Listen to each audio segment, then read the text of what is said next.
से इसका बताएं राइट आंसर, करेक्ट आंसर क्या हो जाएगा। जितने भी लोग लाइव है कमेंट करते चलें। ठीक है, गुड इवनिंग प्रतिभा। तो ध्यान रखिएगा, सितारा देवी जी का जो संबंध है ये कथक नृत्य से है, और अगर इसका हम लोग डिटेल देखें तो सितारा देवी प्रसिद्ध कथक नृत्यांगना थी, और रविन्द्रनाथ टैगोर जी ने ठाकुर ने उन्हें नृत्य साम्राज्ञी कहकर संबोधित किया था। वेरी इंपॉर्टेंट है, ध्यान रखिएगा। ठीक है, इनका जन्म 1920 के दशक में हुआ था, और कहाँ पे हुआ था? कोलकाता में इनका जन्म हुआ था। ठीक है, तो ये आपको ध्यान रखना है इस पे। नेक्स्ट, इसी तरीके से हर एक क्वेश्चन का पूरा डिटेल भी बताते चलूंगा, इससे उससे रिलेटेड क्वेश्चन भी आपको बनते चलें। भारत में वित्त आयोग के सदस्यों की नियुक्ति किसके द्वारा की जाती है? भारत के मुख्य न्यायाधीश के द्वारा, राष्ट्रपति के द्वारा, प्रधानमंत्री के द्वारा, या लोकसभा के द्वारा? तो बताएं, वित्त आयोग के सदस्यों की नियुक्ति किसके द्वारा की जाती है? बताएं इससे राइट आंसर क्या हो जाएगा आपका। क्लास को एक बार सभी लोग शेयर भी कर दें। तो ध्यान रखिएगा, वित्त आयोग के सदस्यों की जो नियुक्ति की जाती है ये राष्ट्रपति जी के द्वारा किया जाता है, और वित्त आयोग का जो उल्लेख किया गया है आर्टिकल 280 के अंतर्गत किया गया है, ये भी आपको ध्यान रखना है। ठीक है, अभी इसके जो अध्यक्ष है कौन है इसमें? एनके सिंह। एनके सिंह इसके वर्तमान में अध्यक्ष हैं, और इसके बाद जो बनेंगे वो बनेंगे अरविंद पनगड़िया। ठीक है, जिसकी घोषणा अभी हाल ही में हुई थी। चलिए नेक्स्ट क्वेश्चन पे आते हैं, अगले क्वेश्चन पे। रश्मि, नितेश, सभी का स्वागत है क्लास में। चलिए अगले क्वेश्चन पे आते हैं। अविश्वास प्रस्ताव किस सदन में लाया जाता है? किसी भी सदन में, लोकसभा में, राज्यसभा में, या कोई भी नहीं। तो अविश्वास प्रस्ताव किस सदन में लाया जाता है? बताएं, करेक्ट आंसर क्या हो जाएगा आपका। तो ध्यान रखिएगा, अविश्वास प्रस्ताव जो लाया जाता है ये हमेशा लोकसभा में ही लाया जाता है, और किसके द्वारा लाया जाता है? विपक्ष के द्वारा लाया जाता है। इसका भी डिटेल देखते हैं हम लोग। पहली बार जो अविश्वास प्रस्ताव लाया गया था 1963 में लाया गया था, और कांग्रेस नेता आचार्य कृपलानी द्वारा सबसे लंबे समय तक रहे प्रधानमंत्री जवाहरलाल नेहरू के खिलाफ ये लाया गया था इसमें। ठीक है, क्योंकि 1962 में क्या हुआ था? भारत चीन का युद्ध हुआ था, और उसमें भारत की क्या हो गई थी? पराजय हुई थी। इसमें आपको ध्यान रखना है कि इसमें से 62 सांसदों ने इसका समर्थन किया था, जबकि 347 ने इसका क्या किया था? विरोध किया था। यानी कि यह अविश्वास प्रस्ताव क्या हुआ था? असफल हुआ था। ठीक है, आज तक भारतीय इतिहास में, भारतीय संविधान के इतिहास में कोई भी अविश्वास प्रस्ताव जो है इसमें, हाँ ठीक है, अगले क्वेश्चन पे आते हैं। प्रधानमंत्री की नियुक्ति राष्ट्रपति करता है, यह किस अनुच्छेद में वर्णित है? बताएं नीतीश, गुड इवनिंग। अनुच्छेद 61, 67, 75 या 80? तो बताइए, प्रधानमंत्री की नियुक्ति राष्ट्रपति करता है, किस अनुच्छेद में वर्णित है? राइट आंसर क्या हो जाएगा? अभी संख्या काफी कम दिख रही है क्लास में, सभी लोग क्लास को शेयर कर दें जल्दी से। ठीक है, तो इसका जो राइट आंसर हो जाएगा, करेक्ट आंसर क्या होगा? राइट आंसर हो जाएगा इसमें आपका आर्टिकल 75 इसका राइट आंसर हो जाएगा, यानी सी ऑप्शन क्या हो जाएगा आपका? करेक्ट आंसर हो जाएगा इसमें आपका ये। ठीक है, इसका डिटेल देखते हैं। तो ध्यान रखिएगा, संविधान के आर्टिकल 74 में मंत्री परिषद के गठन के बारे में उल्लेख किया गया है, जबकि 75 में मंत्रियों की नियुक्ति, उनके कार्यकाल, जिम्मेदारी, शपथ, योग्यता, इनसे संबंधित उल्लेख है इसमें। ठीक है, तो और मंत्रियों की कितनी श्रेणी होती है? 3 प्रकार के मंत्री होते हैं, एक कैबिनेट मंत्री, दूसरे राज्य मंत्री, और तीसरे कौन होते हैं? उप मंत्री होते हैं। ये सभी फैक्ट आपको अच्छे तरीके से ध्यान रखना है इस पे। ठीक है, चलिए नेक्स्ट क्वेश्चन पे आते हैं, अगले क्वेश्चन पे आते हैं इस पे। Rakesh, good evening. वह संवैधानिक संशोधन कौन सा है जिसके द्वारा राजनीतिक दल बदल पर प्रतिबंध लगाया गया था? 1984 का 50वां संविधान संशोधन, 1986 का, 1985 का, या 1986 का? इसका बताएं राइट आंसर, करेक्ट आंसर क्या हो जाएगा आपका। ठीक है, तो यहाँ पे आपको ध्यान रखना है कि दल बदल से संबंधित जो अनुच्छेद है ये आपका संविधान संशोधन है, 52 संविधान संशोधन है 1985 का। और आप लोग कमेंट करके बताएं ये कौन सी अनुसूची में वर्णित है? कौन सी अनुसूची में वर्णित है बताएं, करेक्ट आंसर क्या हो जाएगा आपका। संख्या काफी कम दिख रही है आज क्लास में, सभी लोग क्लास को शेयर कर दें। तो ध्यान रखना, ये आपका आ जाता है 10वीं अनुसूची में। कौन सी अनुसूची में आता है ये? 10वीं अनुसूची में आता है। ठीक है, हाँ वेरी गुड। तो राइट आंसर क्या हो जाएगा? सी। अगले क्वेश्चन पे आते हैं। निम्न में से कौन सा गर्म जलधारा है? बताएं, वेनेजुएला, लेब्राडोर, ब्राजील जलधारा, या इनमें से कोई नहीं? तो आपको बताना है कि इनमें से कौन एक गर्म जलधारा है। मंजीत सिंह, स्वागत है आपका। तो ध्यान रखिएगा, यहाँ पे गर्म जलधारा जो है आपका ब्राजील की जलधारा है, और गर्म जलधारा वह धारा होती है जो निम्न अक्षांश से उच्च अक्षांश की ओर क्या होती है? प्रवाहित होती है। ठीक है, इसके कुछ जो उदाहरण है इंपॉर्टेंट जो एग्जाम में पूछे जाते हैं, गल्फ स्ट्रीम बहुत बार एग्जाम में पूछा गया है कि ये गर्म जलधारा एक ठंडी है, फिर सोमाली धारा और क्रोशियो धारा। मैंने एसएसटी के फर्स्ट वाले लेक्चर में पूरे गर्म जलधाराओं की लिस्ट दी हुई है ना, तो पहला वाला लेक्चर आप लोग जरूर देखिएगा, तो वहां पे पूरा लिस्ट मैंने दिया हुआ है। अगले क्वेश्चन पे आते हैं। ग्रेट बैरियर रीफ किसके समीप स्थित है बताएं, अफ्रीका, यूरोप, दक्षिण अमेरिका या ऑस्ट्रेलिया। तो बताएं ग्रेट बैरियर रीफ किसके समीप में स्थित है। तो यहाँ पे आपको ध्यान रखना है ग्रेट बैरियर रीफ एक प्रवाल भित्ति है, ठीक है, क्या है, एक प्रवाल भित्ति है जो कहाँ पे आता है, तो ये आता है ऑस्ट्रेलिया में आता है, ठीक है। तो सबसे बड़े जो प्रवाल भित्ति है पूरे विश्व का वो ग्रेट बैरियर रीफ ही है जो आपका ऑस्ट्रेलिया में आता है। चलिए नेक्स्ट क्वेश्चन पे आते हैं। विश्व की सबसे व्यस्त व्यापारिक नदी कौन सी है बताएं। विश्व की सबसे व्यस्त व्यापारिक नदी कौन सी है, नील नदी, राइन नदी, मिसिसिपी या रोन। तो फटाफट बताएं करेक्ट आंसर क्या हो जाएगा आपका। बिल्कुल सही है पृथ्वी। तो इसका जो राइट आंसर क्या हो जाएगा आपका, विश्व की सबसे व्यस्त व्यापारिक नदी जो है ये राइन नदी है। तो राइट आंसर क्या हो जाएगा आपका, राइट आंसर हो जाएगा आपका बी, बी ऑप्शन इसका करेक्ट आंसर हो जाएगा आपका, ठीक है। नेक्स्ट, सौर मंडल का सर्वाधिक गर्म ग्रह कौन सा है बताएं, बुध, पृथ्वी, शुक्र या मंगल। तो सौर मंडल का सर्वाधिक गर्म ग्रह कौन सा है बताएं, करेक्ट आंसर क्या हो जाएगा आपका ये, सौर मंडल का सर्वाधिक गर्म ग्रह कौन सा है। तो यहाँ पे ध्यान रखना सबसे गर्म ग्रह जो होता है ये कौन सा ग्रह हो जाएगा, तो सबसे गर्म ग्रह होगा मंगल ग्रह, सॉरी मंगल नहीं होगा, यहाँ पे शुक्र ग्रह हो जाएगा। राइट आंसर क्या हो जाएगा आपका सी, सी ऑप्शन करेक्ट आंसर हो जाएगा आपका। सबसे गर्म ग्रह कौन सा आएगा, शुक्र ग्रह। और इसे भोर का तारा या सुबह का तारा भी कहा जाता है। इसे क्या कहते हैं, भोर का तारा या सुबह का तारा। नेक्स्ट, हाँ अगले क्वेश्चन पे आते हैं। निम्नलिखित में से किसे सौंदर्य का देवता कहा जाता है बताएं। कौन से ग्रह को सौंदर्य का देवता कहते हैं बताइए, शनि को कहते हैं, बुध को, बृहस्पति को, शुक्र को। तो सौंदर्य का देवता किसे कहा जाता है, करेक्ट आंसर क्या हो जाएगा बताएं इसमें। तो ध्यान रखना इसकी सुंदरता के कारण सबसे सुंदर यही ग्रह दिखता है ना, इसलिए इसको क्या कहते हैं आपका, शुक्र ग्रह को सौंदर्य का देवता कहते हैं। यानी राइट आंसर क्या हो जाएगा आपका, राइट आंसर आपका डी हो जाएगा इसमें, ठीक है, क्योंकि सबसे सुंदर ग्रह माना जाता है। अगला, ये बताएं कौन सा एक जलमंडल या जल संधि है जो अंतरराष्ट्रीय तिथि रेखा के सर्वाधिक निकट स्थित है ना। तो वेरी इंपॉर्टेंट क्वेश्चन है। तो ये जल संधि जो अंतरराष्ट्रीय तिथि रेखा के यानी 0 डिग्री देशांतर रेखा के समीप में स्थित है कौन सा है, मलक्का, फ्लोरिडा, जिब्राल्टर या वेरिंग जल संधि। बताएं करेक्ट आंसर क्या होगा आपका। हाँ बिल्कुल सही है मंजीत, पृथ्वी की बहन भी कहलाता है वो ग्रह। तो इसका राइट आंसर क्या हो जाएगा, वेरिंग जल संधि जो है आपका ये अंतरराष्ट्रीय तिथि रेखा के नजदीक है। इसको मैप से भी हम लोग देखते हैं, ठीक है। तो पहले भी आपको ध्यान रखना है ये प्रशांत महासागर के बेरिंग सागर को आर्कटिक महासागर के ब्लूफोर्ड सागर से जोड़ता है। तो देखिए ये आपका बेरिंग है, ठीक है, ये है आपका बेरिंग जल संधि ये वाला, और ये है आपका बेरिंग सी, ये क्या कहलाएगा, बेरिंग सी कहलाएगा आपका ये, ठीक है। और यहाँ पे आपका रसिया है और ये कहा है आपका अलास्का, यानी कुल मिला के ये उत्तरी अमेरिका और जो है एशिया को जोड़ता है आपस में, ठीक है। चलिए नेक्स्ट क्वेश्चन पे आते हैं, अगले क्वेश्चन पे। नव्या गुड इवनिंग। अगला क्वेश्चन है आपका, लक्षद्वीप में द्वीपों की संख्या कितनी है बताएं, 26, 36, 38 या 42। तो लक्षद्वीप समूह में द्वीपों की संख्या कितनी है बताएं, करेक्ट आंसर क्या हो जाएगा आपका। तो यहाँ पे आपको ध्यान रखना है लक्षद्वीप में द्वीपों की संख्या जो है 36 है। तो राइट आंसर क्या हो जाएगा आपका, बी हो जाएगा। और ये बहुत चर्चा का विषय भी है क्योंकि हम सभी को पता है कि मालदीव के एक मंत्री ने पीएम मोदी जी के खिलाफ कुछ बोल दिया था। तो अब यहाँ पे भारत सरकार भी लक्षद्वीप को प्रमोट कर रही है। ये कुछ तस्वीरें भी अभी सोशल मीडिया में वायरल हुई है। तो थोड़ा सा हम लोग लक्षद्वीप के बारे में क्या करते हैं, डिटेल देख लेते हैं क्योंकि इससे क्वेश्चन पूछे जाएंगे। लक्षद्वीप 36 द्वीपों का समूह है और यह भारत का सबसे छोटा केंद्र शासित प्रदेश है। और इसका संस्कृत में लक्षद्वीप का मतलब क्या होता है, 1 लाख द्वीप, मलयालम और संस्कृत में, ठीक है। इसके अलावा आपको ध्यान रखना यहाँ पे घूमने की जगह, क्योंकि यहाँ पे पर्यटन को प्रमोट किया जा रहा है लक्षद्वीप में।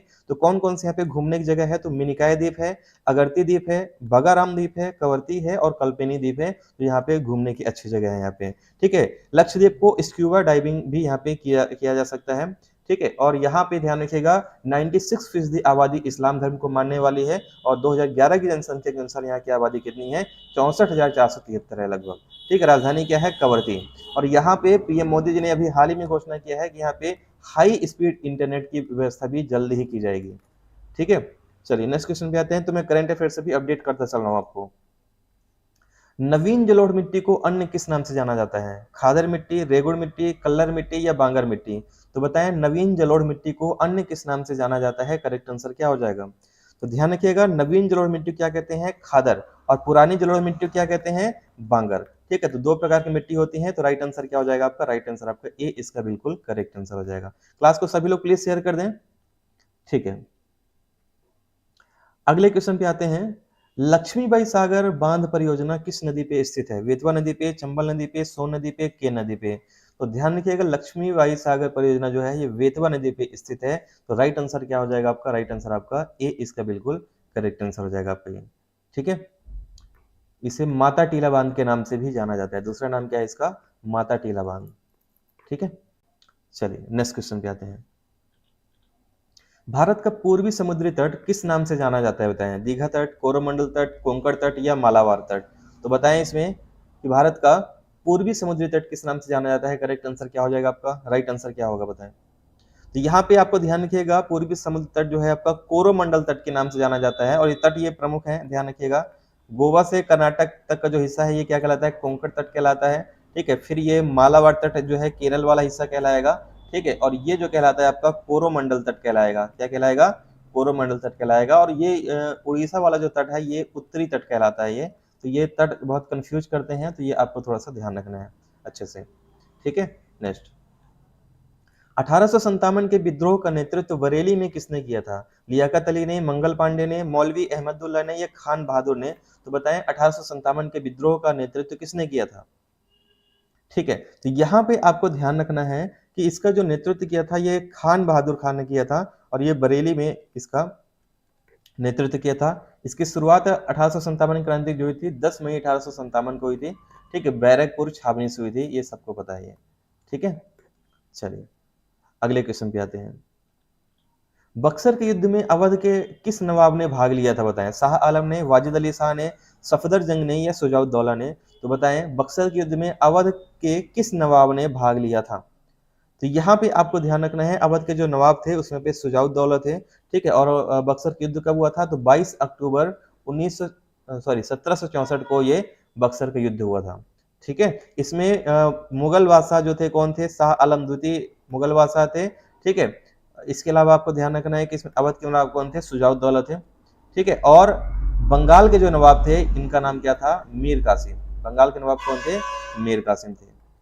ठीक है, चलिए नेक्स्ट क्वेश्चन पे आते हैं। WTO का मुख्यालय कहाँ पे आता है? बताएं। न्यूयॉर्क में, जिनेवा में, उरुग्वे में, ये उरुग्वे लिखा हुआ है, या दोहा में? तो WTO का मुख्यालय कहाँ पे आता है? बताएं, करेक्ट आंसर क्या हो जाएगा आपका?